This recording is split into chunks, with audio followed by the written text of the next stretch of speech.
Gee, Steve, what are we going to do tonight? Same thing we do every podcast. Tell him how he sees it.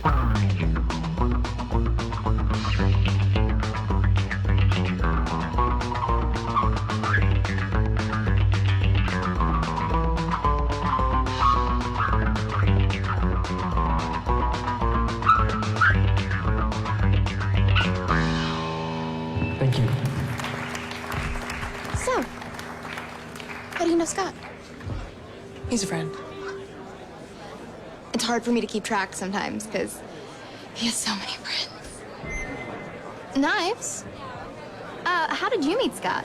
Well... Oh, no. This is a nightmare. We need to play now and loud. Okay. So, I was on the bus with my mom. Is that seriously the end of the story? Oh my gosh! Okay. They're on! This next band is from Toronto. And, yeah. Give it up for Sex Bob-Omb. Scott, you ready? Okay. Kim, are you... Sex Bob-Omb! 1, 2, 3,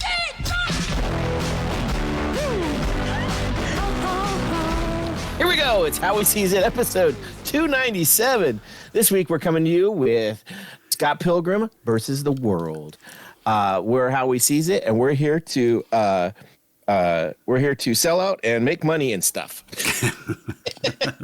Or actually, I thought of a better one. It was we're How He Sees It. We're here to talk movies and drink cocktails. That works for me. Yeah. 1, 2, 3, 4. There we go. Exactly. Nice. This is such a fun movie. This is our throwback for the month of August. This one comes to us from 2010, so we're only 15 years, which is, we try and go back a little further, but with this one, I saw this and I was like, oh my God, we have to do this. This to me is an epic of epicness. I know Noah overrode my Dog Day Afternoon, which was 50 years, and I have seen that one. I'm a really big fan of that one, but that's okay because this is a much different movie. But yes, it is worthy of a good discussion and a damn good cocktail too. I'm looking forward to a cocktail. Oh, awesome! And I'm kind of, I was putting mine together and I couldn't decide exactly how to do it, and then I went with the way I wasn't necessarily gonna do it, but we'll see how it works. Okay. Just because I think it makes more sense for the cocktail matching the movie. Matter of fact, let's get right into that because that's what we do here on How He Sees It. That's right. We create a cocktail or a drink that we pair to whatever it is we're watching, and this week is no different. We're going to make something that goes with Scott Pilgrim and the versus the world. Yep. Versus the world. You'd think I could say it because I'm fucking reading it right off the damn screen here, but no. Yeah. Anyways, a little tongue-tied, but we'll get through it.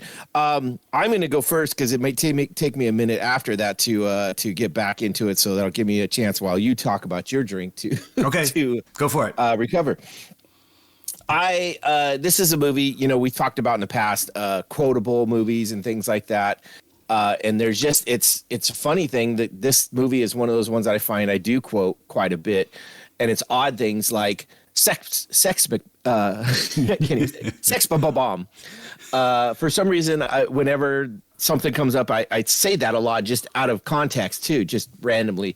And so when it came time to create this cocktail, I was going through a bunch of different things. 7 Evil X's. I was going to go with, some Seagram 7 because Canada, this is made in Toronto. I was like, oh, that would be a good one. But then I was like, no, you know what? I got to do something with Sex Bob-Omb. So my drink is called the Sex Bob-Omb. And so as I was looking up stuff, I tried to find just if there was one out there. And I guess it's Chat GBT or whatever Google comes up and it gives you your AI stuff and goes, there's no thing called Sex Bob-Omb, but you might be able to do a mix of a sex on the beach and a Vegas bomb. And I was like, oh, okay, well, let's see what this leads to. Interesting enough, they have very similar ingredients. So I was like, okay, well, let's look at those and play with that and come up with something. So I took the ingredients and I played with it a little bit. And what I ended up with is I did a Royal Crown whiskey, but I did a blackberry because that's the one I happen to have, and I didn't want to go buy another bottle of Royal Crown just to have Royal Crown. But I got a blackberry Royal Crown, 2 ounces in a shot glass. All right. This leads us up to the next part of this. Then I took the rest of the ingredients and I put those in a pint glass. So I started. Then I added in 1.5 ounces of peach schnapps, which was in both drinks, and then I added an ounce of orange juice and an ounce of cranberry into it. And then I poured in 6 ounces of a Rockstar Silver Ice energy drink into the pint glass. And you're like, well, okay, how's that make your cocktail? Well, that's just it. I'm going to do a bomb. I'm going to drop that shot into that, and I'm going to slam this whole damn thing. So I'm going to have all kinds of energy here in a little bit. And probably going to have to go pee on her. I got that reference. Okay. So that's literally, I was like, oh, I could just make this a mixed drink and stuff like that. And I thought about doing that with the cherry on it and all this, but no, I'm going to go with the bomb drink. And so that's what I'm going to do right now. So I'm going to try and hold this up so you can hear the clink, and then I'll slam it, and Steve will talk about my reaction that he sees. All right, let's see if we can do this. Oh.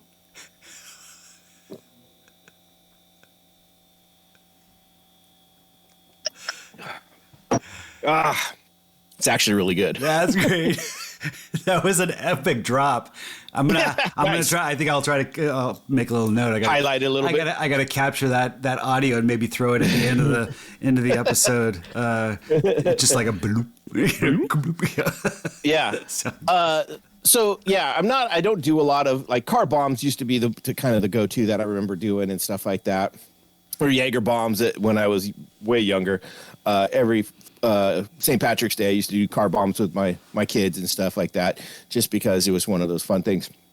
So I thought this would be kind of fun to do that, and it's actually very, very tasty. It has such a flavorful kind of almost cherry, like a strong cherry flavor that it just goes down real easy. Yeah. And smooth too. So if I was out partying and needed some energy and a quick pick me up, that would be a one to go to, because it's there and gone. It's good stuff. So that's my Sex Bob-Omb. You're adding an extra syllable in there, but that's okay. That's all right, because it might have some Amarillo hops in it too. So right, nice. If you guys know me. Okay. All right, Steve, what do you got? All right.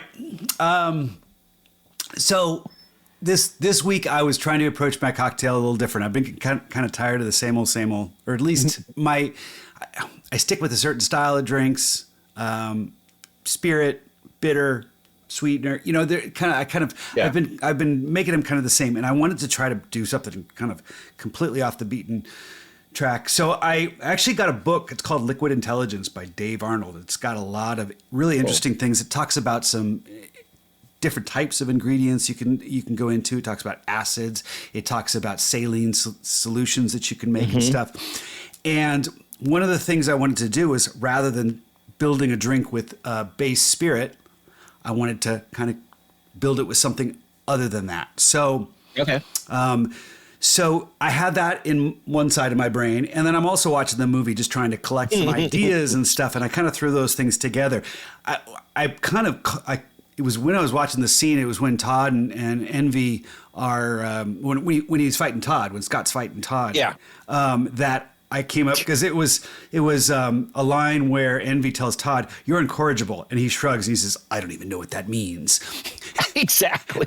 And then it goes, and then the highlights, he doesn't. He doesn't. Yeah, he really doesn't. Yeah. And I just thought that was hilarious. And then I said the incorrigible cocktail, and I said, that kind of has a nice ring to it. So I just came up with the incorrigible cocktail, and then I kind of took some stuff out of that scene. There's a scene where I think he ends up deleting the vegan Todd by swapping the soy with the half and half, and then the vegan police show up and. So funny. So I wanted some soy in my cocktail. I wanted some vegan ingredients. I wanted some and I wanted a very different style of another thing. One thing he said when he says it to Scott, sounds like someone wants to get funky. So I actually highlighted that key word when I was going through my some of my cocktail searches. I said funky. I want funky, Nice. and it came up with some interesting ingredients. So this Amaro I chose is considered a funky Amaro. This is a rhubarb-based Amaro, and it's smoky too. It's a smoky rhubarb, and it's called sfumato. So it's a Amaro sfumato. Rhubarb based. That was my base ingredient. So this is a bitter and smoky Amaro, and I started with 1.5 ounces of that. Then I wanted something vegan. I got some creme de banana, some banana cream in there. A little silly too. I thought it was nice to add a little sweetener. So I got my base, and then I got my sweetener. I added 1/2 ounce of that creme de banana, or however you want to pronounce it. So then I wanted to add something salty, and I wanted to add some acid. So for my salt, this is where I went with my soy, but rather than just a soy milk, I went with a soy sauce, saline. This was something I found in the Liquid Intelligence. Nice. It's a nice way of adding a little salt to your drink. So I mixed up a 3-to-1, 3 water to 1 part soy sauce. And I just use those little. I use those little soy packets that we have kind of collected from whenever we get Chinese. They throw in a bunch of extra Whoever soy doesn't sauce. keep those is just that's the go-to. Yeah, well, we usually toss them or tell them no worries, we don't need them, but we do have a little stash of them in the refrigerator. So that's how I made my little saline, or my soy sauce saline. For acid, I used an apple cider vinegar, so I used 1/4 ounce of that. Give it a little tang, and I wanted to add a little bit of a kick to it. So I went with just a spoonful of this is a very sharp, minty Amaro, the Fernet Leopold Highland Amaro, and then I wanted to give it some texture, so I gave it some egg white, and Of course you did. Yep, shook it up. Made it nice and creamy with a dry shake, no ice, and then added the ice. Pour it into a coupe, and I skewered a cherry with two swords, so it's kind of like two people fighting over the cherry. Oh, there you go.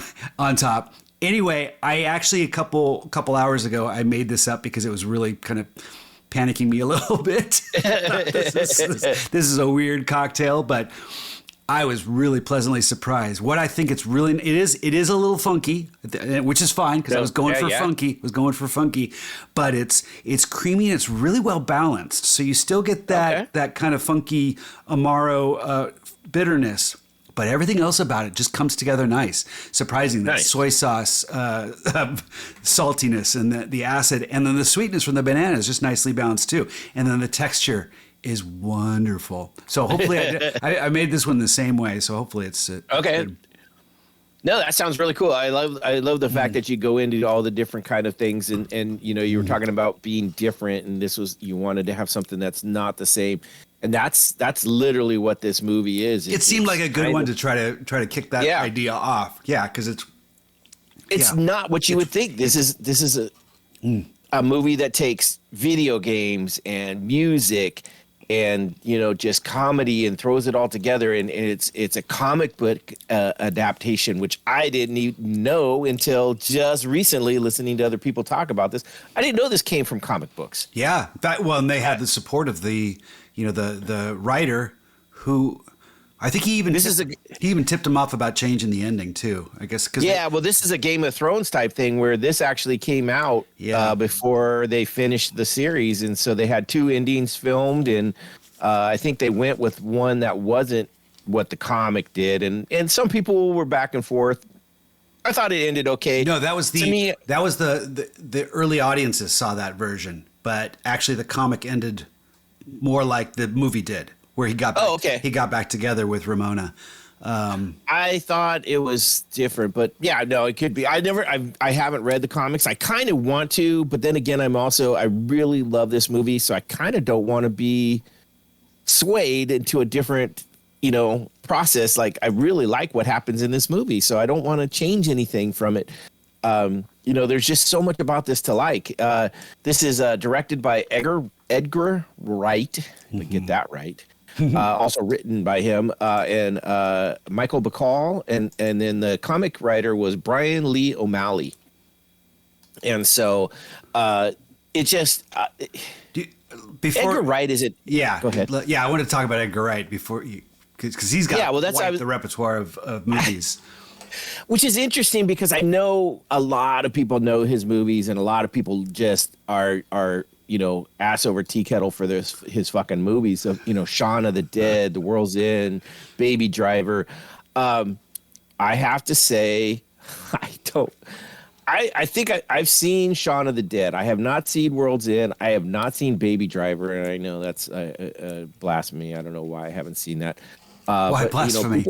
It's got Kevin Spacey, so you probably frown at. It's just one of the, I don't hold what people do outside of acting against them. It's got the Punisher in it too, right? Doesn't it? I think. Boy, it might. I know a lot of people talked a lot. They were like, "Oh, this is such a good movie" and stuff like that, and I heard a lot about it. So, it's one I'll see someday. But just people were talking. Hot Fuzz is another one that.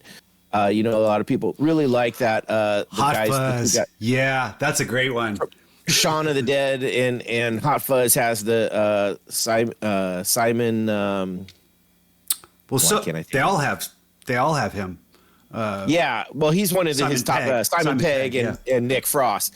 And people were even like, oh, there was a chance for them to be in Scott Pilgrim, and we're like, ooh, that would have. I don't know if that would have went well, but yeah, Edgar, he's a different guy. He thinks differently and stuff like that. He's got an edge to him.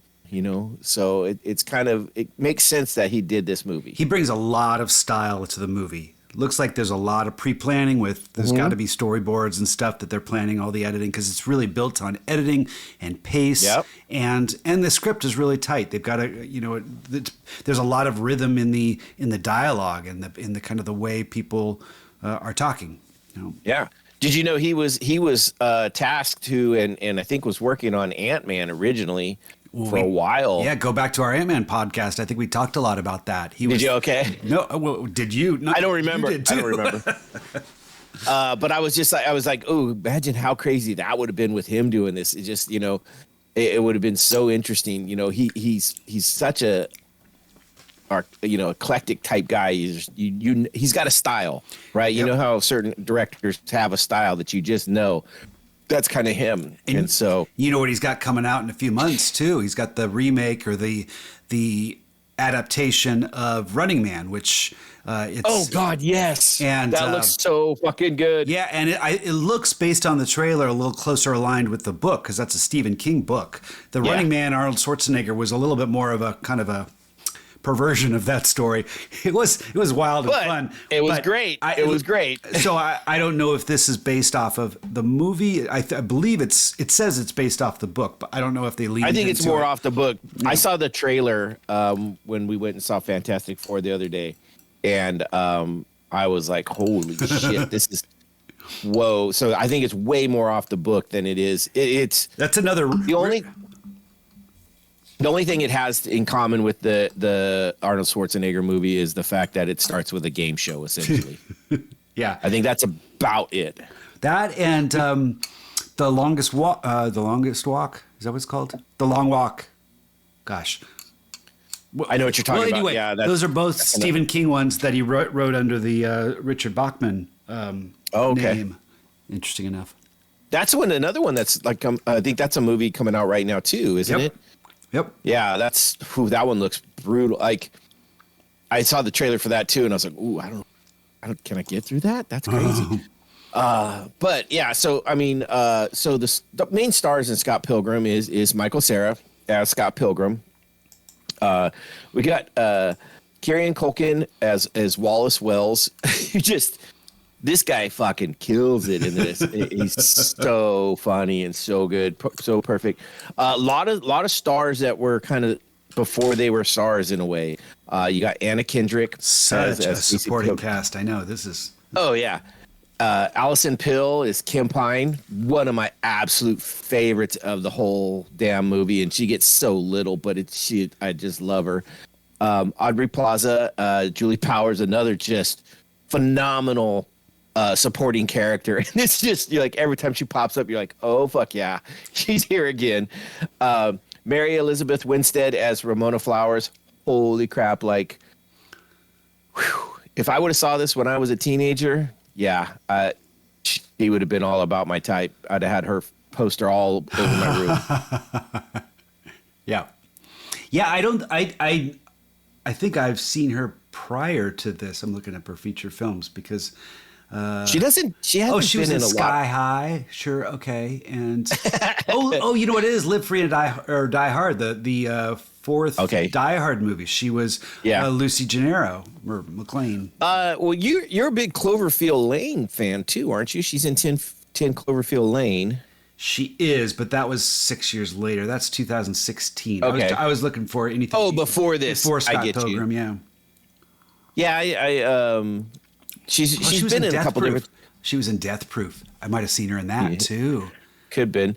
The one Grindhouse, another one. That's Death Proof. That's the. Okay, I got you. The other thing that I knew her from that, and this was after the fact, was she was in the Ahsoka series, the Star Wars recent Ahsoka series. And she kills it in that, and just she's got a very nice costume. Let's just put it that way. Okay. She rocks that costume. Oh, just super good. So yeah, she just kills it as Ramona. Let's see. I'm trying to think where are we at. Jason Schwartzman is Gideon Graves. Just funny as hell. Like, just such a swarmy motherfucker. Johnny Simmons is young Neil. Mark Webber is Stephen Stills. Another thing that made me laugh about this is a lot of the names. What is it when they have the same, like Peter Parker, and where they have the same letter in their name? I know it's alliteration when you're dealing with like in narration in there's a name novels, for an actual doing that person. But there's a bunch of them in here. Stephen Stills is one. Gideon Graves. Wallace Wells. There's a bunch of them that they were talking about. Then you got Ellen Wong. Ken and Kyle Katayagi. Right. Ellen Wong is Knives Chow. Fucking great. Yeah. She is so good in this. And there's just a bunch of other just kind of little names here and there. That some big names fun. Too that I don't think you've gotten to. Who's that? Did you mention Chris Evans? No, I had not got to Chris Evans. I was going to talk about Chris Evans. Okay. Because this came out, he had the role before he was Captain America, but after he was Johnny Storm. Right. But apparently he had been cast before it was released.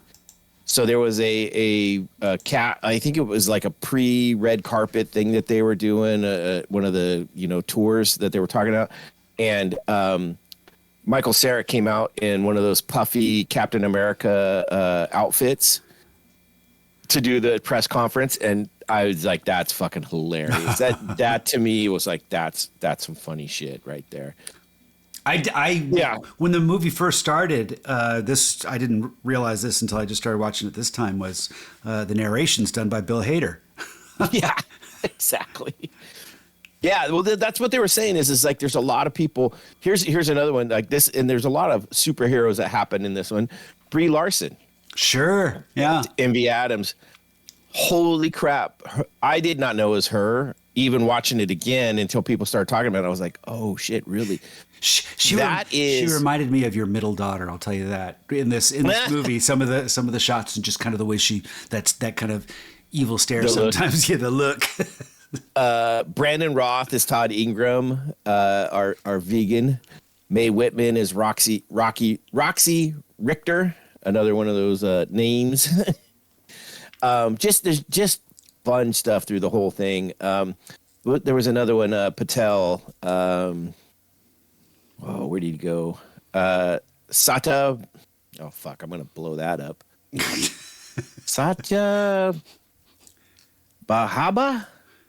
I don't even know where you're. He plays Matthew Patel. He's the first evil. Oh, gotcha. Satya Babha. I don't know. Babha. Probably just Baba. Yeah. Probably, but it's it's got a couple H's in there that throw you off, but the H's are silent. Gotcha. That could be it.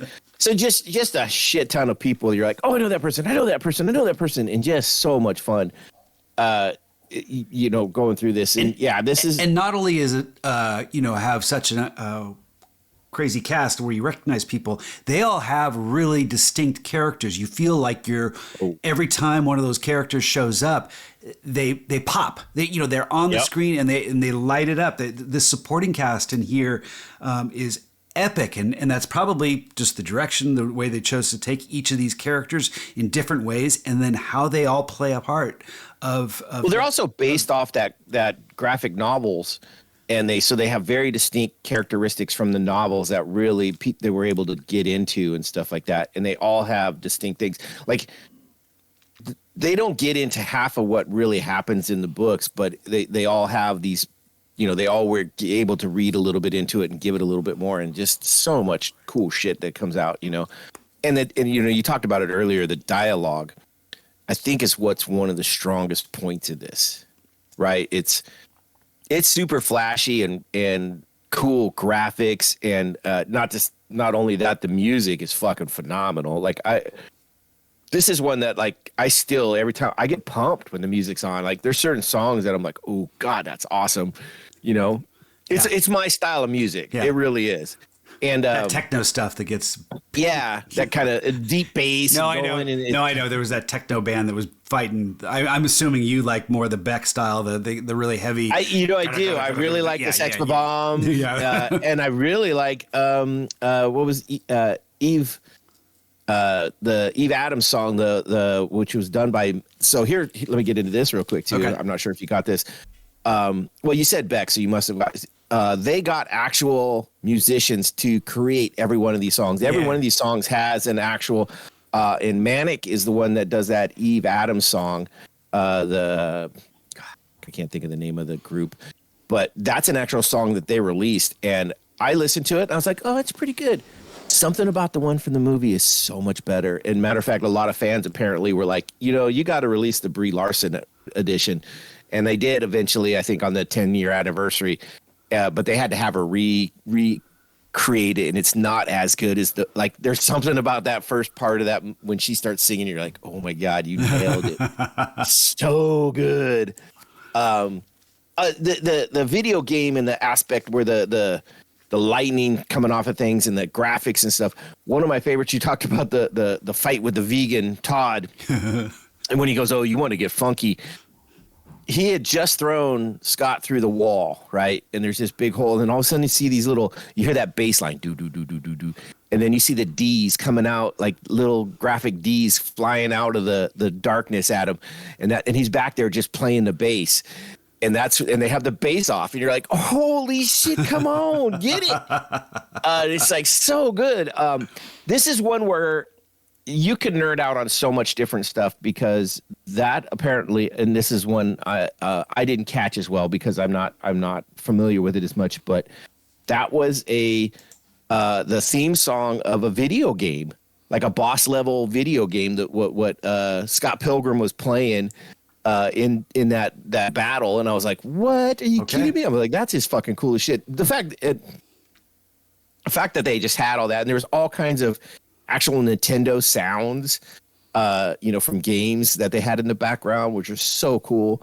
I almost did a drink called coins, because the first battle with Patel and Scott Pilgrim, it's what kind of sets the movie off, right? First there's this first act of this love story of Scott. He's first off, they started right off with this controversy, like, oh shit, you're dating a high school girl, and everybody's like, what? And just in the back and forth, and Wallace calling his sister, like he texts his sister and she calls him like before he's even hit send. Right. It's so fucking funny. And then just the whole thing, and we haven't even kissed yet. We barely even held hands, and all this, but. And then Ramona's in his dreams and he sees her. Just all that is fun and really cool. Then we get to the Battle of the Bands, and this is like the second act almost. But it starts off with the "You got mail," and then the whole thing. He's like, "Hey, this thing says I have mail." Kind of like you're like thinking 2010. You're like, was it that far off that all that was real? But it was a long. No, that was. It's funny. Well, because the computer is older than what was out in 2010. And it's like, who doesn't know computers by?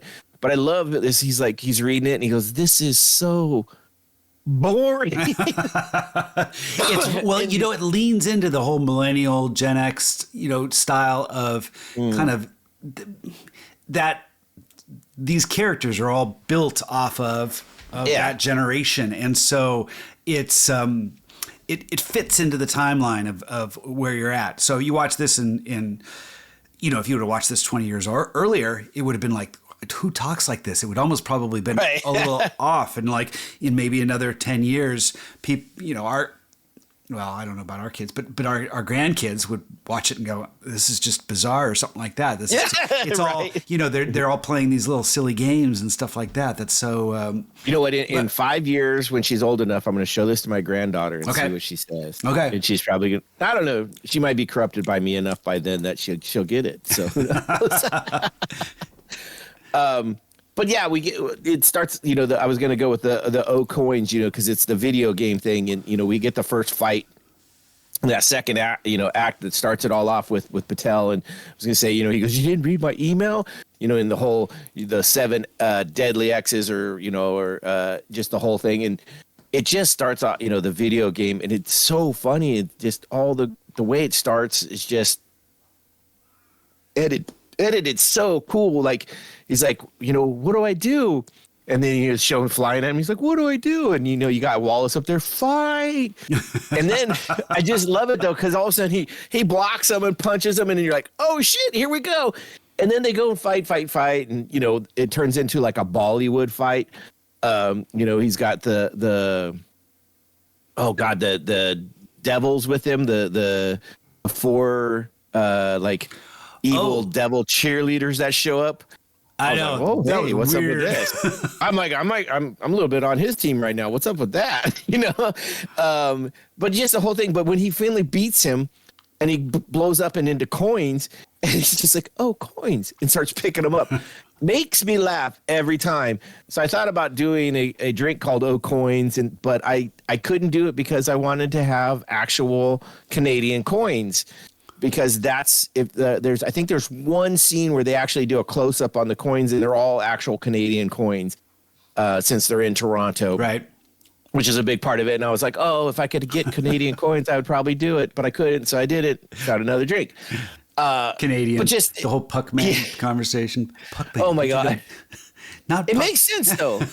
I'm like that shit might be real. That might be a real story. I'm like, it totally makes sense. But just so much fun. One of the other little side shit that cracked me up in this, and I think it happens with this one where Wallace is up in the balcony. I think it's this one, or it might even be the next one. But Stacy's there with her boyfriend, and Wallace is like picking up on him. It's just after Scott wins, everybody's going, and then Wallace is kissing the other boyfriend, and Anna Kendrick, Stacy turns around, she goes, again? And it's like, it's just little shit like that. You're like, oh my God, there's so many little things in this that are so hilarious that I don't know if you watched it once, if you would pick it all up. Oh, no way. No way. Yeah, I don't find this movie overly rewatchable just because. Here's something that I've seen. No, a lot. I get it. I've seen a lot of his movies, and this is probably the one that leans into this style the most. But they all have a little bit of it. You watch Shaun of the Dead or Hot Fuzz or those. They have moments where they. He gets his gun, and they kind of put together these fast scenes that are cut together here, and sometimes I miss a little bit more of that. Kind of stretched out a little bit, where you get some story, you get some character. I mean, those movies are still kind of silly, but whereas this is just, it's jam packed, and to me, it's a great watch. But it's kind of like having an energy drink, downing your energy drink. I mean, that's an appropriate drink because it's going to hit you, and a lot of it can just sometimes be a little overboard. Okay, I get it. Yeah, you got. So I watched this with my wife. And we were watching it, and she sit there, and literally she goes, "What the fuck is going on? What are we watching?" Like multiple times said that, and I was like, "You just got to go with it." If I stopped and told you, you would be onto something else you needed to know. It is made And, like a video game, though. I mean, it's that It is. same sort of it's kind of like those old movies that were built with like MTV music videos in mind. This is all built with this, people that are hooked on these these arcade style Nintendo video games. Well, there's so many video game references in this, and you talked about a music video. So Edgar Wright does a lot of music video directing too. Pharrell Williams is one that he did just recently. What was it? I saw a couple others too that I was like, oh shit. So he's Mint Royal, the Blue Tones. Like, so he's done some music videos too in his past. So it's not just outside of the realm of what he's doing. I just thought it was interesting that he really brought the video game aspect to it. And what I heard is that he wanted this to be like a musical, right? It's based kind of like a musical, but instead of the characters starting to sing, they have video game fights. Yeah. and so when they break into song, it's instead they're breaking into a video game fight. We get the next Evil X with we talked about Captain America. Boy, can't I think it was goddamn Chris Evans. Chris Evans. I'm like, he comes in as Lucas Lee as the second, and it starts off really funny because it's like, he's walking and first off, everybody's like, what's with his eyebrows? What the hell's going on? I mean, he's got this look that is just perfect for his character of this action hero. And he's on set too, so he's apparently there was something like, if you look in the background, there's a bunch of his like supposed movies that are out there, and they're just all these hilarious titles with like the perfect like crazy action titles. But it looks like he's doing his lines in the movie, but then he's actually pointing. He's like, the only thing keeping me from her is the 2 minutes it takes for me to kick your ass. And you're like, oh, what kind of line is that? But he's actually talking to Scott, but nobody knows it right away. You're like, oh shit.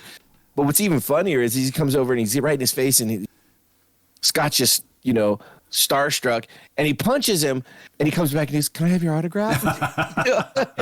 Like, still doesn't even know what's going on.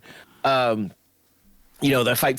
The funny part too is he goes and he's walking away, and Scott's like, oh, hey, and the guy turns, it's not even him, it's his stunt double. right. Yeah. So I don't know if you do this. He has to fight, I think it's 7 stunt doubles or something like that. They all kind of fan out. Those are actual Chris Evans stunt doubles from his previous movies. They just call them all up. Yeah, they did. Which is funny, that must have because taken a while, like 2 hours to call them all up and get them over here. Exactly.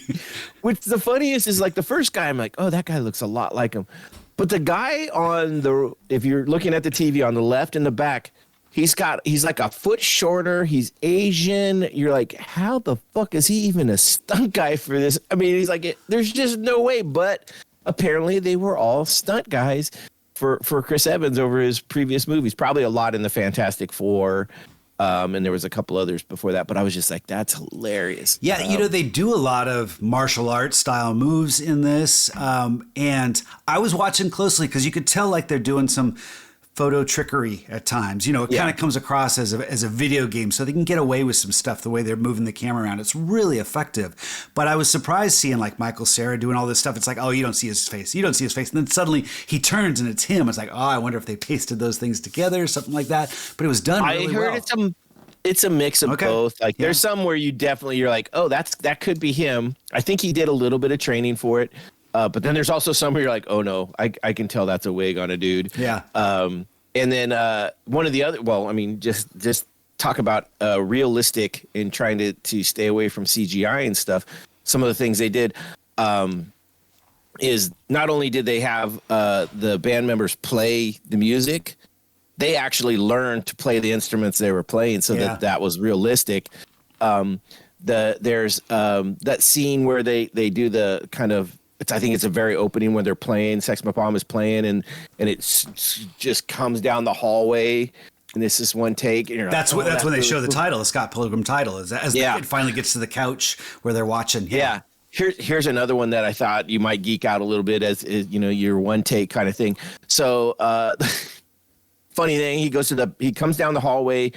I think he's at a party or whatever, and he goes in. He has to go to pee, and he has a little pee bar, and it drains, and then he wipes his hand. This is a one take shot from the hallway, him in there, and then when he goes out, he's in a different, like he goes into a different room. Yeah. Like that's not even that part of the party. They actually had the bathroom set up in an elevator so that he walks in, one takes up, the elevator goes up, and then he goes out into this other room. And I was like, what the heck? I mean, that's some cool ass shit that they're doing. That scene, I don't know if I noticed what you're explaining, because I was so caught up with how he dried his hands. Because he just like throws his hand under the water, he taps his side, and then there's a towel hanging over here and a towel hanging over here, and he goes pop pop, and that's it. It's just kind of like this. Did you do? It's like he's going through some. So motions. many people noticed it. So many people noticed it. Everyone's like, what's with the? First off, what cracked me up was how fast he peed. I know he pees really. Like the pee bar goes rink. That made me laugh. But yeah, the washing his hands in. It's like everybody's like, yeah, we've all done that once before, at least once. You want to make sure whoever's around hears the water going. Exactly. So funny. It was just. You mentioned musicals, and I think that's a great comparison to what this is, and I like the idea. In musicals, nobody is surprised when people start singing. And that's kind of the same thing here, as though the world, nobody is shocked when people break out into a fight, it's just, right. And all the things that are going on that are fantastical and stuff. It's just the world revolves around that. And it's so he's creating something very much that no one's ever seen before. It's a magical, but I think musical is a great comparison. Yeah. There's the scene where Ramona starts. I think it's one of her first interactions with Scott, and she's skating like it's frozen tundra, right? It's snow everywhere, and she's on rollerblades, and she starts skating off, but the snow's like melting behind her as she's going. You're like, wow, that's what's going on? Like just little things like this. There's just so much of it. It's so funny. The editing was really cool right around that sequence too, because I think this is when he has his dream and he wakes up from his dream and then he starts spotting her. But there's a conversation that's happening, and someone looks over their shoulder, and then it does the cutaway, and now it's in a different place altogether. Yes. And then it doesn't, and then he turns like he's going to speak, and then the person who turns is someone completely different. And yet it's all tied together in one long conversation where we've bounced from. It flows, but it's jumping. From three different characters and three different sequences. Yeah, really effective. And it's, Hulk. What was it? I think it was Hulk, not the Incredible Hulk, but Hulk, the original one that wasn't MCU. It was, I can't remember the director. Why can't I think of his name? He did Brokeback Mountain. That didn't help. Sorry, what's his name? The director is named... Not Lang. Not the Eric Bannon one, right? Eric Bannon one. Ang Lee, yeah. Ang Lee. I was trying to figure out his name, but I was going to say the Asian guy, but that seemed wrong. Yeah. Life of Pi, Brokeback Mountain. Anyway, I remember watching that movie the first time, and he really tried to integrate some comic book styles where he kind of did some split screens and things like that, which are employed a little bit in that movie. But in this movie, there's a lot of times where you have that slash, and the two panels come together, and you can tell that there's a little bit of a comic book feel to it. Yeah, they're kind of trying to evoke this frame of a comic book that they're trying to create something a little bit more animated on the movie frames. And he did a lot of background stuff. Like this is one of those, like, you just got to look. Like there's a time when I think it's after he's fought the Chris Evans, and he's talking to Ramona about and he keeps bringing up, oh, your 7 boyfriends, your ex-boyfriends. She's like, exes. And if you look in that scene as they're walking, there's 5 X's on signs like behind them hanging up, and then down below there's like 2 other ones that have been like. So there's like 5 left and 2 like completed. Sure. Yeah, and you're like, little things like that just in the background. I thought like they thought about everything in this. Like this is one of those things is like nothing got in the scene without like prior approval and kind of like almost like, oh no, we need that.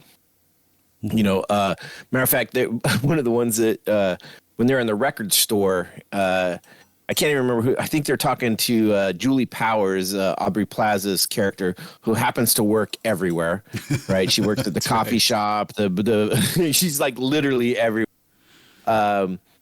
There's when he throws the CD, like she talks about, oh, I really love this, and it's Envy's, his ex-girlfriend's band, and he goes, no, you don't need that. He throws it, it lands right next to him. The CD you can see is a Beck CD. You know, nice. All the shirts that Scott Pilgrim wears all have some kind of, you know, interaction. They're like, there's one, it was, it's a heart that has SP on it. It's not for Scott Pilgrim. It's actually for Smashing Pumpkins. It's a Smashing Pumpkin shirt. Oh, okay. Which is, I think that was Edgar Wright. It was one of the things he really liked Smashing Pumpkins. A lot of, I think, one of the titles of the scenes in this is actually one of the names of the albums from Smashing Pumpkins and stuff like that. There's just a lot of little things in this. There's some other Beck stuff along the way. All of Michael Cera's shirts that he wears have some kind of reference to what's going on. There's one he's wearing it's a Fantastic Four shirt, but it's got Fantastic Four, the 4, and then a half. And it's funny because someone goes, yeah, he goes, at that time, this is when they had their little fight, and he was close to becoming another one of the evil X's. So he had already fought the 4th one. So it was he was going to become the 4th and a half potential evil X. And I was like, I'm like, man, you guys are thinking way deep into this, but that's funny as hell, you know, little shit like that. It's just crazy. So this was a movie that, you know, was given a budget, and it came within budget, but it was still a pretty hefty budget. And so considering its budget, it turned into a flop. It was a bomb at the box office. Right. It's become a cult classic, but I don't know if it ever recouped its losses. I think it did. I think it did. They talk about the formula about you have to make twice as much if you consider all and I don't know. That might just be for the bigger ones that they have to market everywhere. I mean, they weren't gross worldwide was just below budget. So it wasn't so far off. And I think like DVD sales, and I mean, I bought it. I own this on Blu-ray. I'd buy it again if I had to. It's one of those that I definitely, you know, watch this several times. I don't think I saw this in the theater, but it's one that I know once I saw it on, whether I bought it in a Blu-ray or, you know, watched it on DVD, I bought this again and owned this, made sure I owned it. Matter of fact, I might have owned this on VHS. 2010, do they still have? No, I probably had just DVD. I got Blu-ray now for sure. But it's just, there's so much good about it. What do you think about Scott Pilgrim's casting, Michael Cera? And maybe I'll preview my opinion is that I'm not a big. He doesn't. I have a hard time. He doesn't work for me at times. I don't like the chemistry between him and Ramona, and I think he's a little bit too hapless. And I do think it needs someone that is, you know, not kind of uncool. But I don't know, something about him doesn't work as well. And I understand what you're saying. Okay. I do not care for Michael Cera as an act. Like, I don't go, oh, Michael Cera's in, I got to see this. Mm-hmm. There are things that he's been in that I thought he was really good in, like the Barbie movie as Alan was fucking hilarious. It worked so well. You know, he's not someone that I'm like, oh my God, but I think he fit this role really well for what it was. Now, that's because I go to this as just what I see in the movie. I don't go off of the. I agree. I'm basing it off of the movie. I did a little exploring afterwards just to try to explore my thoughts, and there are some people that say, yeah, it wasn't what they. Well, he's supposed to be from the comics necessarily, like a ladies' man or something like that, and I get that because he's not. He's a hapless fool, but. To me, I think it had a lot to do with that chemistry. I just didn't feel it coming from Ramona and him, and that was that was tough. And Well- I don't need it can be. I don't know. I was trying to come up with some I other see actors. what you're saying because you're right. There's not that. It's not the love story that you get in a lot of other movies where you feel this heat off of them or this connection. But what I think it is because of the way the movie is and where he's kind of like a hapless loser. He's kind of, I mean, he's living off his friend. Yeah. Here's the other thing that got me, and this was something new to me, is you're not supposed to like him. He's actually quite the asshole. And if you think about it, you go back and you're like, oh shit, he actually is. So when you go and look at it that, you're like, oh wait, no, he's perfect for this role. Yeah. Because he is he's kind of a loser. He's kind of a, That's, to me, that's the tricky thing about casting, because I agree with what you're saying is that you don't want to cast a Brad Pitt. You don't want someone that's going to be the cool kid on the block that just is going to get everyone's attention. This is a role that's made for someone that it works when it's someone that feels a little bit more like they're working uphill. They don't necessarily get the cool girl typically, but it's and you say these things and I agree. But I still think it wasn't necessarily the right fit. That they could have done some more searching for a better Scott Pilgrim that would have fit. Well, who would you have put in that? Because if you put someone that is a handsome leading man style, you lose the quirkiness. Sure. Yeah, I was. I know. Who's the one that's from Kick-Ass? There was the kid that was also in Tenet. Yeah, I know.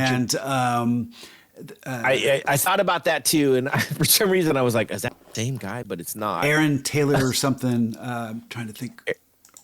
The one that was Quicksilver. Yes, Quicksilver. Yes. But he looked a little bit more, and now he looks Aaron Taylor Johnson. Yeah, he looks badass now. But I mean, back in those days, or at least back with Kick-Ass, it was that's kind of to me the persona. I see like a possibility of someone becoming, stepping into something. I see what you're saying.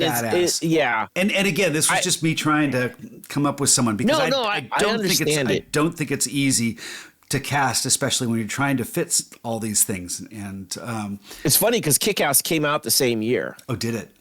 Okay. Yeah, 2010. I did see that at the theater. Which is another fun ass movie. I could see him. Yes, I think he would fit. But I think if you went too good, I mean, what's the other? The other guy that's I think he's in Kick-Ass too. McLovin, Christopher Mintz-Plasse, like the McLovin guy. Yeah. If he would have been in it, what if he? I mean, no, he's no. No, so I know basically, I know casting is not easy because you still want someone that's going to be. You want to find when you're dealing with. I mean, this is pretty much a romance. It's a very comic book video game romance, but he's fighting for the girl, and so you need. The biggest thing that struck me as off was their lack of chemistry. It just, to me, when they were together, I was drawn towards. Well, it's also very Ramona. much beginning, and Ramona is very much standoffish, right? And we understand why, because 7 Evil X's, her last ex, Gideon, was kind of a shitbag. We find out later he has mind control power in through a chip or whatever. But it's so I kind of get where it might be one of those. This is the little man coming up, right? This is every nerd, every guy that plays video games, every guy that wants to be in a band, has their own little garage band and they want to be big. They're not the coolest dude. They're not the leading man, but this is their time to shine. And yes, he's awkward as fuck. And maybe it's the time where, Ramona is like, I'm tired of going after this cool guy who doesn't pay attention to me because, he doesn't have to. That we do see that in real life where you're like, how'd that motherfucker get with her? Right. Like, right. I So, get that. to me, it makes what you're saying is exactly kind of the inner argument I'm having with myself, because I'm not usually one that tells, oh, this person throw that, I don't kick them in the ground, kick them when they're down and say, oh, they're ugly, well, I mean, as a guitar player yourself, Steve, he's in a band. I know. I mean, that's got some props right there. I know, but what I'm saying is that what you're saying resonates with what I'm hearing myself tell myself as well. But I still come out the other end thinking that it didn't quite work for me. I get you. To me, he fit perfectly because it's a video game guy. Uh-huh. It's a band guy. It's he sees a chick that's out of his league and he doesn't know how to talk to her, but he's trying to find a way to make it work. As a martial artist, watching him kick ass, I'm like, hell yeah. Like when he does that block and punch, I'm like, fuck yeah, that was spot on. That shit was legit. And I did like that at times they made him unlikable. I kind of appreciate that in leads, that it makes him more interesting, and especially when other characters, like they both called him on it. It's like, you cheated on me. No, I cheated on her, on you. And it's like, and then what does Ramona says? What's the difference? And it's like, oh yeah, boom. Oh no, they really. So this was a big point of contention between the books and the movies too. That I found out is, when he gets the two swords at the end. The first one is, Scott Pilgrim finds love, and he gets his whatever sword, and that's true. Okay, we get it. He finally realizes, yes, he's not just in lesbians with her. He's in love with her and stuff like that, and he's fighting for her. But what the real sword is he said it's self-respect, and everybody's like, ooh, that's not really what it was. It was kind of like. It is, but it's not. And they're like, you didn't give him enough time to really figure out that he is a douchebag and he's been a shit to all these people. And, because he apologized to Kim and he apologized to Knives. I think it was Knives. But it's almost like it's not enough. People were like, and this is where the movie kind of suffers a little bit from its, its pace and its style, where it leans more into that, and it doesn't really get, because when you want substance, you got to let that sink in a little bit. And when they're pacing it, snap, snap, snap, we got to get to this. I thought it worked, but I absolutely understand that criticism because, if you want to actually have an idea resonate, you need to build it up a little bit more than just have some flashy, dream sequence. Well, and this is one of the ones where people were saying they wish the ending could have been different, where, Scott didn't end up with either Knives or Ramona, and he's like, no, I need to work on myself, would have been the better ending for, people like, oh, it's got to have real meaning and can't just be entertainment. Whatever. I could see it either way. I can see him ending up with Knives too. Although I think she had the best ending to it, where she's like, no, you were fighting for her the whole time. Go be with her. And besides, I'm too cool for you. Too cool for you. Yeah. She fucking won right there. Yeah. What was the Good Will Hunting? I got to go see about a girl, and the end of the movie isn't him meeting up with her. It's him just driving, like he's on a mission. And I think that's how the books.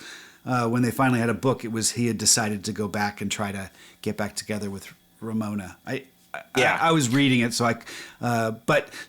it sounds like that was what the books leaned into, was this hope that he's going to pursue that. Whereas here, it was just like they kind of did that, but it was like, let's go into this one door. They're trying to finish it. So another super funny ending for me too, though, is we get the video game where they're doing the Dance Revolution, Knives and Scott, and they're just on target. And he gets to that point, and he's like, Nega Ninja. And it's like, I can never beat this guy. And he like lops his head off. Yes. But then they bring it back, and it's Nega Scott. And he's like, oh, shit. And they're like, oh, we got to get out of here. And then they cut to a scene, and he's coming out walking side by side. And he's like, oh, yeah, okay, well, I'll talk to you later, whatever. And they're like, what the fuck? He's like, yeah, he's a real cool guy. We're going to have a brunch later. And I was like, perfect fucking ending, because that's the kind of guys that Scott would be. It was, and it didn't feel like anticlimactic because they just had such a cool climax. It almost felt like, oh my gosh, is this going to keep going? And then it was like a little punchline that was.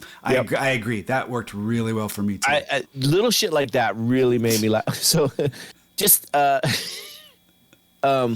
going back to earlier in the movie, there's several scenes too where we're in Scott and Wallace's apartment, or it's actually Wallace's apartment. Scott's just kind of fucking crashing there, but them waking up on the bed together. Like it starts off with just him and Wallace, and then him and Wallace and the other Scott, and then him, Wallace, the other Scott, and then Stacy's boyfriend. Right. And it just progresses to, and you're like, oh God, it's just funny. There's the video game-esque kind of thing where they're like, this is Wallace's, this is Wallace's, this is Wallace, and it's just, and then this is Scott's jacket, and that's like the only thing in the house. There's just so many scenes in that little apartment made me laugh so hard. The one where Knives is at the door and Wallace is talking to her. He's like, oh no, Scott just left. And then behind him, you kind of see him disappear, and then he jumps through the window. Yes. And then he reaches back and grabs his jacket. And then you see him walking behind Knives out on the street. It's just like little shit like that. You're like, oh my God, it's so like, if you're not watching, you miss so much. I'm looking Like for this is a movie, throw away your phone and just don't look at it. right. I'm looking up like other video game movies. Did you ever see Hardcore Henry? I wanted to, and I can't remember if I ever actually watched it or not. I watched the trailer several times. It's Trying to. it's a point of view from a guy that's He got like a chip on his head and got the powers or something of a video game, right? No, that's a different one. That's a really good one. That's a really good one. And I can't think of the title, but no, this is one. It just follows this guy. I think it's like the whole thing's a oneer where he's just you're stuck with his point of view the whole time, and he's trying to shoot his way through things. So, Right. Oh no. Okay. I think I saw the trailer, but I don't think I ever did see it. It was one that I wanted to because it's like just action. It is like a video game, right. Yeah. I pulled it up here. Yeah, they do have. Okay, I see. Ready Player One, the Minecraft, Uncharted, Wreck-It Ralph. There you go. There's a good one. Wreck-It Ralph. I thought you were a Ready Player One fan of the movie. No. Audiences can check out our podcast where we talk about it. There were things I liked about it. There were things I really didn't like about it either. Okay. Okay. I remember you were much more into it than I was but I also am so jaded from the book. Like I was so bummed from the book, which to me, like when I hear about the book of this one, I almost kind of don't want to get into it because I think I like the movie better than if I would get too deep into the book. I think it would change my opinion of the movie, and I don't want it to because I really, really like this movie. Yeah, I don't think this is a style that Edgar Wright captured is more than just kind of a straight translation from comic book, because the editing and the pacing and just the how they match the tone of a video game, that's not something you can that's something that doesn't just translate directly from a comic book page. That's something that he had to kind of come up with. And you could see some of his style in some of those previous movies he did, Shaun of the Dead and Hot Fuzz, where they certainly have those kind of very, very quickly. Well, the whole battle of the bands is added too. Like I think the band plays twice, not nearly as much as it is in this one. So the music is a much bigger added point to it. Absolutely. You can't do music in comic books. There are things you can do in comic books and books that you can't do in movies, but there's so much you can do in movies that you can't do in comic books or books. So you do have to come up with a whole new vision. Because that's what you have. You have the ability to moving vision. What? I've got it up on IMDb and it's just showing some different things, and they're showing Todd, the whole Todd vegan fucking thing, and the vegan police is so fucking funny. Another great line, when the vegan police come in and he's like, it's one China. He's like, I should have three. And he goes, They're like such and such date you had Gelato. Yeah, eggs. gelato, eggs and or was it eggs and milk, bitch? And then it was some sort of chicken. Well, then he goes in such a day you ingested a chicken parmesan. Chicken's vegan. It's like so funny. Yeah. So I'm trying to see if I could find out who. I know the two vegan police guys were. One of them played the Punisher in the movie. And the other guy I recognize from a movie I want to do next month as our throwback. He's in Hackers. Oh, okay. And I think it's him. It looks like him. I can't find the vegan. Oh wait, here we go. Well, Clifton Collins Thomas Jr. Jane. And Thomas Jane. Yeah. Okay. Thomas Jane is the Punisher. He's the one that plays the Punisher. And then I don't the other see. Clifton Collins. I thought he's the bad guy in. I thought he was. Maybe he's not. He looks a lot like the guy that was in Hackers. As wasn't the bad guy in Hackers also in like Short Circuit or Short Circuit 2? He is. Oh wait, no, that says Hacker. Maybe. Let me see. I thought it was also 2000. Short Circuit 2. Maybe it's not him. He just looks. Fisher Stevens. Wasn't Fisher Stevens the bad guy in Hackers? Maybe he looks a lot like him. At least in this, he did. Yeah, maybe. Yeah, Eugene the Plague Belford. Was that the bad guy? Was that the bad guy in Hackers? Okay, yeah, that was Fisher Stevens. And why do I pull out Short Circuit 2 out of that's the movie? Because I think that's the Fisher guy. He played. He that was. one. I know. I'm just surprised. They look a lot alike. I'm just surprised that I pull out a movie like that. You're right. A sequel to although I guess he was in the original one too. But I remember I think he took the lead role in Short Circuit 2. Oh, maybe. Yeah, people were. That's another one of those whitewash kind of like he played an Asian, or like an Indian. That's yeah, he plays an Indian guy, but he's white, and you're like, oh, okay. It is what it is. But the vegan thing, just there's so many lines in that are so fun. He punches him, or he punches knives. He's like, "You knocked her highlights out." There's something about that whole scene that just makes me laugh. Like the whole Todd thing, and I don't know if you recognized him, Todd, but he played in he's in some DC series. Brandon Roth, he plays a Superman in some, and he's also the Atom in the DC's Legends of Tomorrow. But he's also in Superman Returns. He's Clark Kent and Superman. So he's actually like a multiple DC, superhero. Just kind of funny that, it's like, oh shit, I know that guy. Another one of those like, oh fuck, that guy got big after this. So hey, do you know who Mary Elizabeth Winstead is married to? Oh shit. What's his name? Obi-Wan. Sorry. Yes. Ewan McGregor, yeah. Mm-hmm. Just recently. I guess they were married just a few years ago. Oh. But you mentioned she was in that Star Wars spin-off. Yeah, so she's Ahsoka. So yeah, they're both in Star Wars. So Ewan McGregor wears a shirt whenever they're together, not always, but sometimes when together, that says "I'm in lesbians with you" around her all the time, as a joke because of this movie. And I was like, great. That's fucking hilarious. I mean, that's just, if that's not love, I don't know what is. So. That was going to be my closing line. Another big one, but I was going to say I'm in lesbians with you, but because it's such a great line. I love it. He's like, you got to use the L word, lesbian? No, the other L word, lesbians?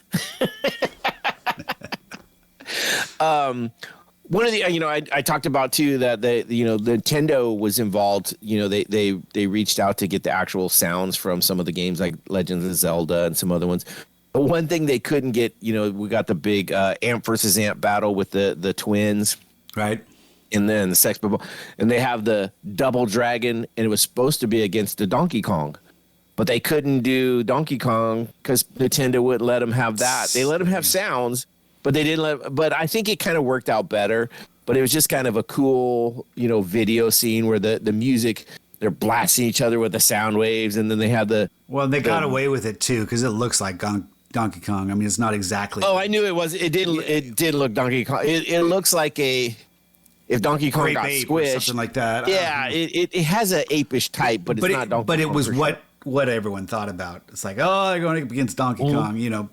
So well, and I didn't even think. Actually, I didn't even think about it until someone said it. It's Double Dragon too, which is another video game. Okay. Right? You know, it's another scroll fighter. And the two dragons come out. And it's like, oh shit, I miss so much. One of the cool aspects I found out too is, so the way that the League of Evil Exes came about is, when Bryan Lee O'Malley was writing this, apparently his wife had 3 exes that were all named Matthew. And so he kind of came up with this joke about the League of Matthews, you know, and that's how the Evil League of, you know, as he started writing this, became the Evil League of Exes. It was all started from this joke with his wife because she had dated 3 Matthews. Oh, you know, it was the League of Matthews, which I thought was even, you know, he based some of these characters off, you know, around Toronto, and he based these characters. So Stacy Pilgrim is actually based off of a real Stacy, and so Anna Kendrick's character is wearing a name tag, and it's actual name tag from the real Stacy that the character was based off of. And I was like, what? That's kind of fucking cool. Like little shit like that just makes me laugh. You know, it's like, oh, this guy puts so much love into his work. Yeah, that it's hard not to appreciate it. Trying to think what else I learned.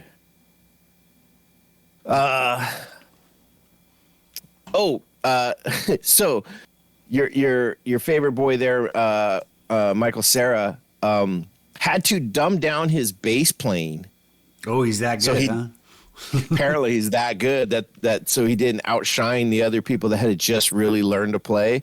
And I was like, that's kind of crazy. And then, but you watch him when he's playing, he gets into it. He's like, he's going, you're like, that's kind of cool. Like I was watching Geek. I'm not the player like you are. You are our local musician and stuff like that. But I've tried to dabble. I've tried to learn the bass. So I was watching them when they were playing, and I'm like, that motherfucker's actually doing it. Like you can see, like it's you can tell when someone's faking playing and kind of when someone's not. And I watched him closely, and I was like, that motherfucker's hitting it. He's nailing it. He's actually playing those lines and stuff. I was like, that's so cool.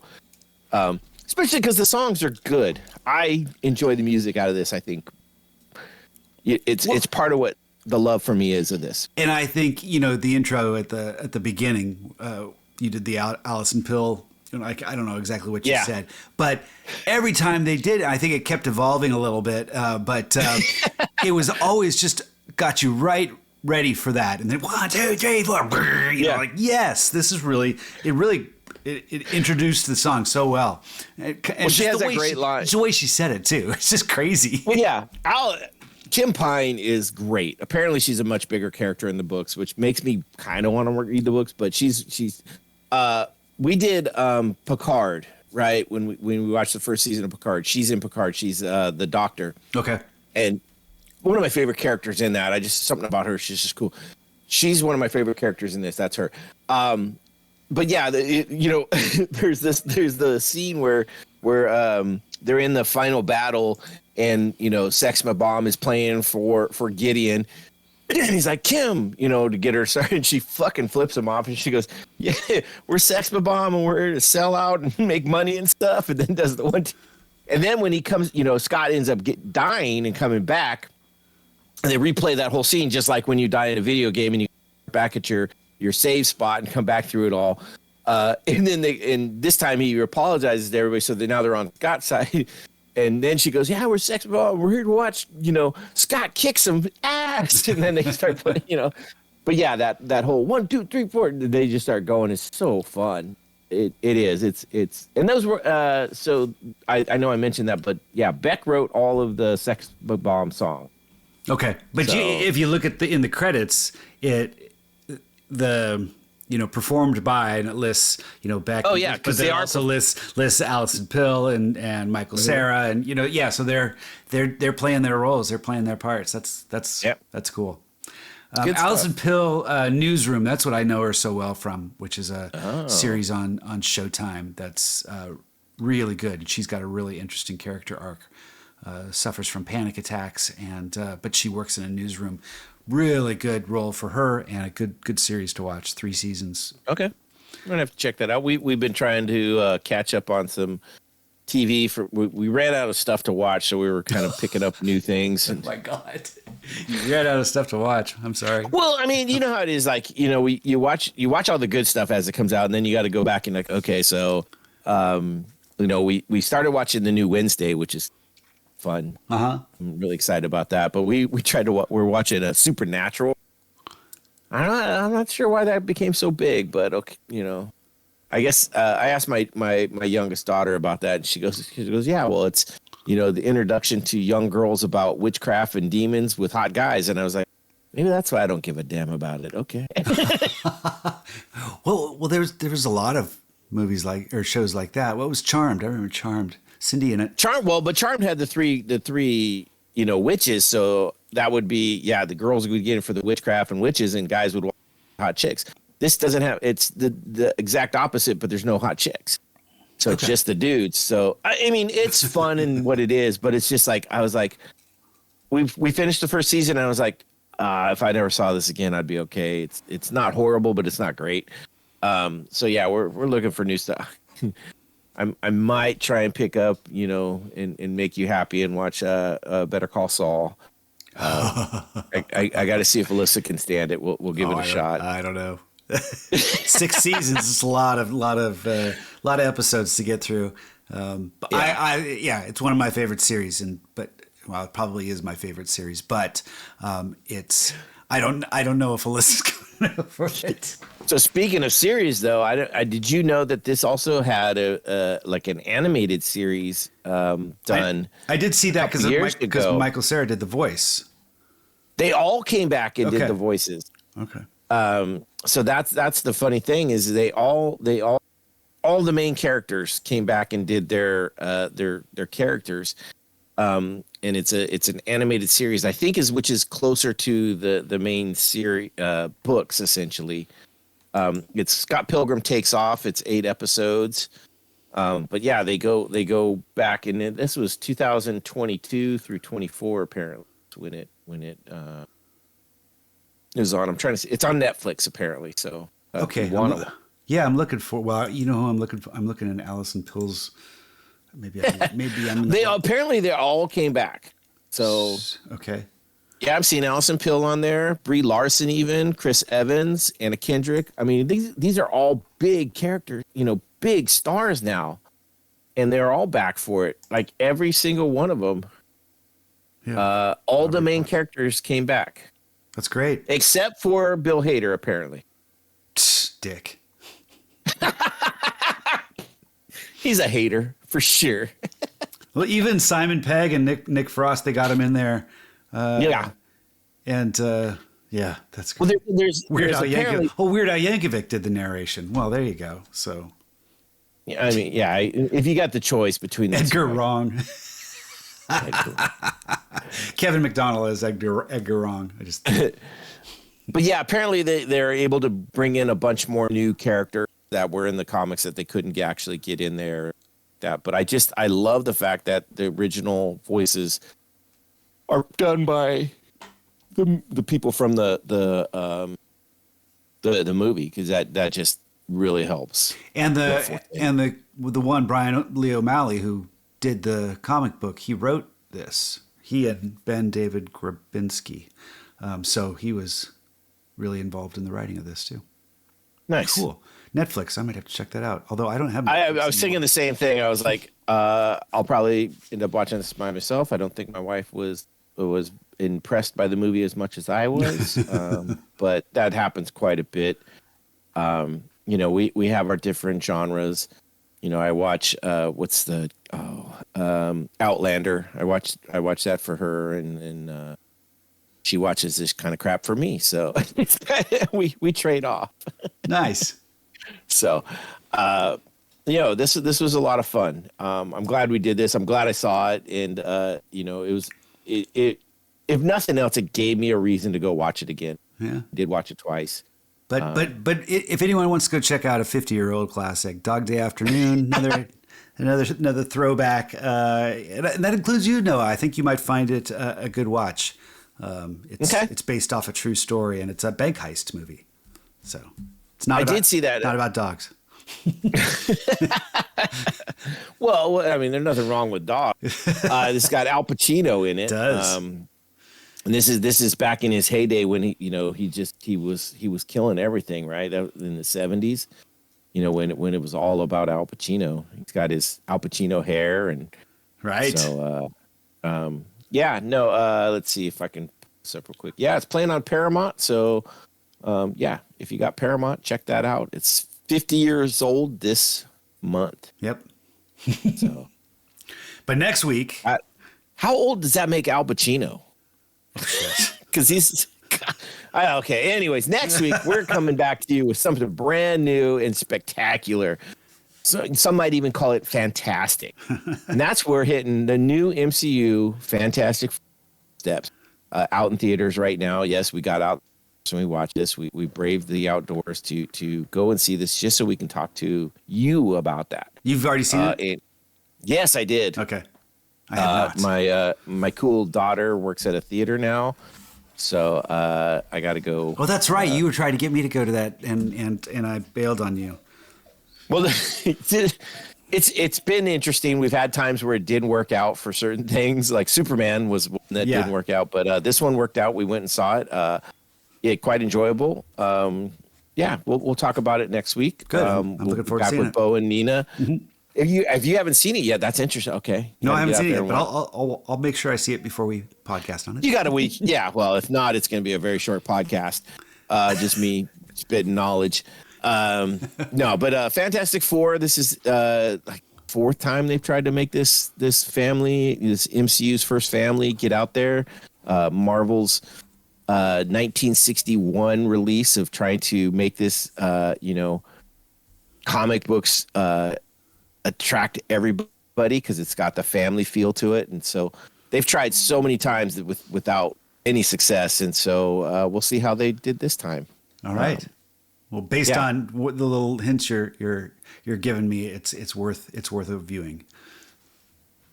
It's not the worst Marvel. We'll put it that way. Okay. All right. Good. All right. With that, I can only say is your BF's about to get F'd in the B. Very nice. All right. Hail Caesars. And wait for it.